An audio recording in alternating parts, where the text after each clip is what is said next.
Et la personnalité de la télévision. Il a une valeur nette estimée de 150 millions de dollars. Il dirige près de 6000 employés, dans plus de 100 villes à travers les États-Unis. Il est Mark Lemonis, et voici ces 10 meilleures règles pour le succès.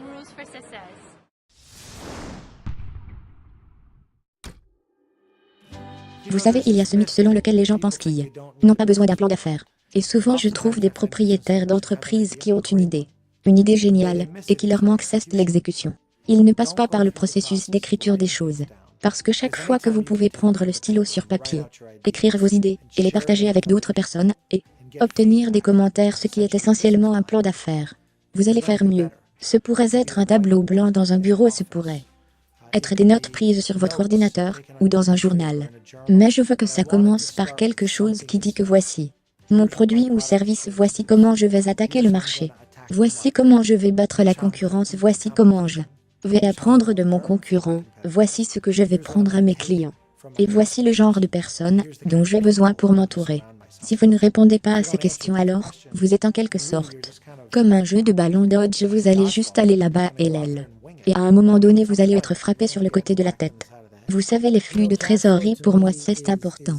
Mais le fonds de roulement est également important dès le début. Je trouve que les gens viennent me voir avec une projection sur leur entreprise. C'est une toute nouvelle idée. Ils pensent qu'ils vont gagner de l'argent en 6 mois. Ils ne font pas d'argent en 6 mois. Et ils n'ont pas de plan de secours. Ils n'ont pas de réserve. Ils n'ont pas de marge de crédit. Et ils font donc faillite, et c'est probablement la principale raison pour laquelle les petites entreprises ferment, non pas parce que l'idée est terrible, non, parce qu'elles ont de mauvaises personnes. Elles n'ont pas assez de fonds de roulement. Une des choses que je fais avant de me coucher est de faire une liste rapide des choses que je sais devoir traiter le lendemain. Et j'essaie de les faire tomber avant midi. Parce qu'à partir de midi, c'est un peu comme l'Ouest sauvage et sauvage. Je ne sais pas ce qui va se passer. Je ne sais pas quel nouveau problème va surgir. Et donc vous voulez vraiment être intelligent sur votre temps, pour assommer les choses que vous devez faire. À qui dois-je parler? Que dois-je examiner?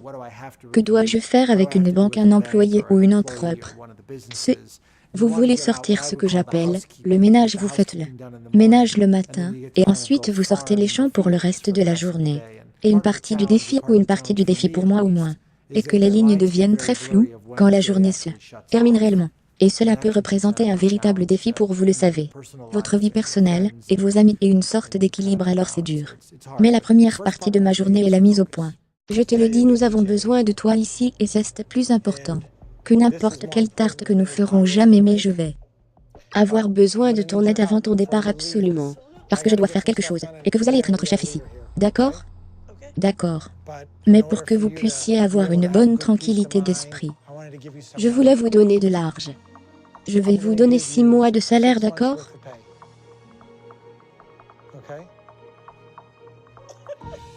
Et quand vous revenez, vous serez entièrement responsable de cet endroit.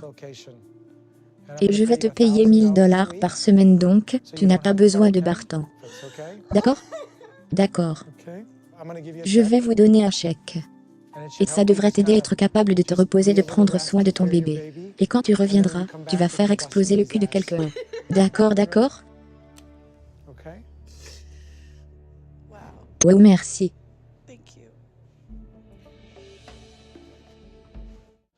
La réalité est que l'employé est numéro 1. Parce que si l'employé est heureux, le client sera finalement heureux. Si l'employé est content, il prendra soin des actifs de votre entreprise. Si l'employé est heureux, ils auront une fierté de propriété. Et ils se tiendront côte à côte avec vous et ils se battront pendant les moments difficiles. Et ils vont célébrer pendant les bons moments. Si vous prenez soin de vos employés, ils mettront le client en premier. Mais si vous ne le faites pas, cela n'aura pas d'importance. Il n'y aura pas de client.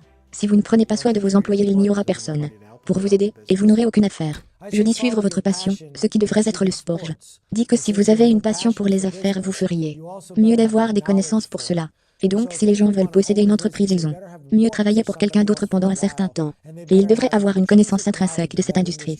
Et ce serait comme si j'entrais dans le métier de barbier, et que je n'allais jamais apprendre à couper les cheveux. Je devrais avoir une connaissance.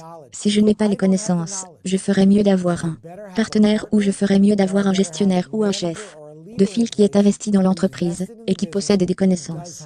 Et donc 3 gars veulent ouvrir un restaurant parce qu'ils pensent que c'est cool d'ouvrir un restaurant, mais qu'aucun d'entre eux ne sait cuisiner ou attendre des tables, ils ne devraient pas être dans cette affaire. Les entrepreneurs qui ont offert un produit ou un procédé qui ne fonctionne pas aujourd'hui doivent faire preuve d'audace pour se réinventer.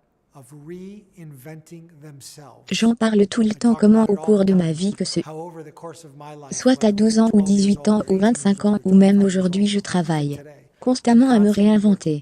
Je ne suis pas différent d'un paquet sur une étagère, les gens doivent sentir que c'est pertinent, ils doivent voir les étiquettes d'avertissement, ils doivent comprendre le contenu, ça doit être attrayant, ça doit apporter de la valeur aux gens. Et donc quand un entrepreneur a un produit ou un processus qui a offert et qu'il ne veut pas le changer, il finira comme Circuit City, Montgomery en sur Fiat ou autre, cela n'existe-t-il plus. N'est-ce pas? Toutes les entreprises de ce pays aujourd'hui, si elles n'évoluent pas, elles sont en train de mourir. Et je ne sais pas pourquoi un entrepreneur pourrait penser qu'ils sont exemptés de ce processus. Je ne suis pas intéressé par leur ego, je ne suis pas intéressé par leur fierté. Je ne suis pas intéressé par leurs sentiments, je suis intéressé par leur entreprise en train de réussir. Et donc je pense que non seulement leur entreprise doit le faire, mais nous en tant qu'entrepreneurs devons le faire aussi. Parlons du mythe selon lequel votre produit est déjà assez bon. Les gens développent souvent un nouveau produit et c'est fantastique. Et il arrive sur le marché comme dans un éclat de gloire, et il se vend, et il y a des commandes en souffrance. Si vous leur fournissez un bon produit ou service aujourd'hui, ils s'attendent toujours à quelque chose de mieux demain. Et la seule chose dont vous devez vous inquiéter, c'est qu'il y a un concurrent là-bas, quelqu'un qui peut imiter votre offre. Et donc vous devez toujours garder une longueur d'avance sur eux. Et donc quand les produits ne se transforment pas en quelque chose de nouveau, ils ne se développent pas en quelque chose de meilleur, plus intelligent et plus rapide, et moins cher, c'est probablement le plus gros. Moins cher, alors les gens vont trouver des alternatives. Pour moi, j'aime sortir et étudier la compétition, c'est comme ça que je me réinvente. Je sors et j'étudie des entreprises qui ne sont pas exactement les mêmes mais qui gèrent leurs affaires avec un ensemble d'éthiques et un ensemble de principes sans pareil, et ils peuvent être dans un espace complètement différent du mien, mais j'apprends quelque chose d'eux. Je ne pense pas que nous le fassions assez. Combien de personnes rencontrez vous lors d'une fête ou d'un restaurant qui vous disent être des entrepreneurs, et dans le passé, disais-je maintenant cela signifie que vous ne travaillez pas MM. Et donc un entrepreneur pour moi, homme, est une sorte de mot absurde. Vous êtes propriétaire d'une entreprise, ou vous êtes un membre de l'équipe. L'un des deux. Et je pense qu'être propriétaire d'entreprise est la chose la plus difficile à faire dans ce pays. Vous prenez votre argent, espérons pas l'argent de votre mère, mais vous prenez votre argent et vous investissez dans une idée qui consiste essentiellement à investir en vous-même, mais si vous le faites uniquement pour gagner de l'argent, vous allez perdre.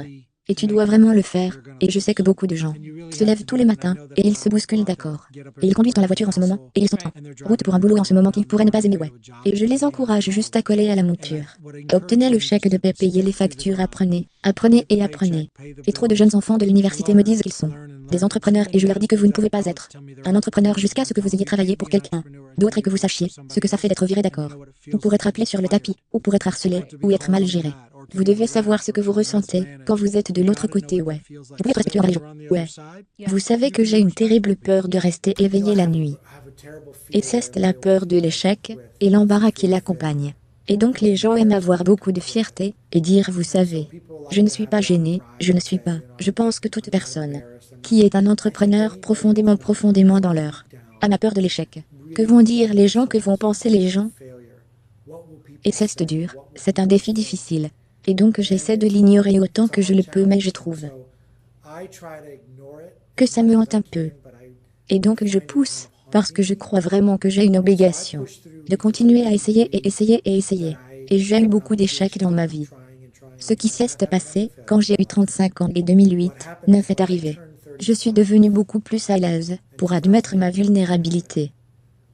Reconnaître mes erreurs, dire, quand j'avais tort, montrer mes cartes et dire que c'était stupide.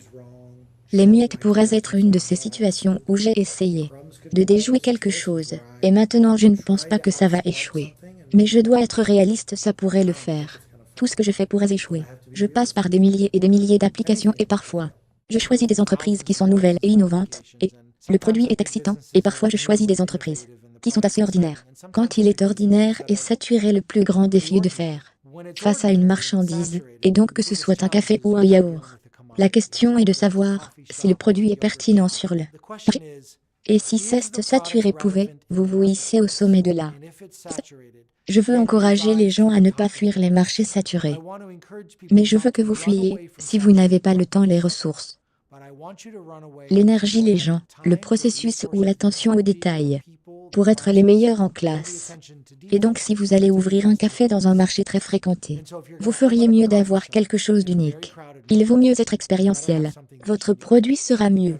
Vous traitez mieux sur pointe. Et les gens qui le vendent mieux sont meilleurs dans la connaissance des produits et meilleurs dans l'expérience qu'autre chose.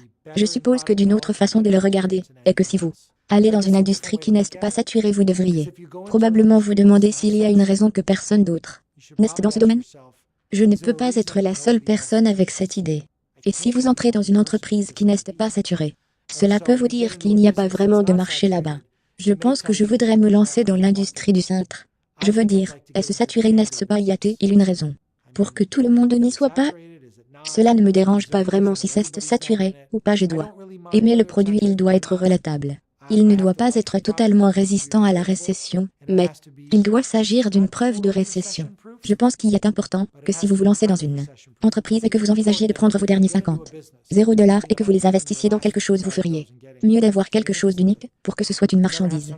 Et vous feriez mieux de mieux vous assurer que vous comprenez vraiment ce qui se passe quand l'économie monte et descend, et étudier ces tendances. Merci beaucoup d'avoir regardé. J'ai fait cette vidéo parce que Black me l'a demandé, donc s'il y a un entrepreneur célèbre que vous voulez que je profile ensuite, laissez-le dans les commentaires ci-dessous et je verrai ce que je peux faire. J'aimerais aussi savoir laquelle des 10 règles que marque Lomoni vous a le plus aimé, ce que vous aimez le plus, laissez-le dans les commentaires, et je vais participer à la discussion. Merci les gars d'avoir regardé. Continuez à croire et à bientôt.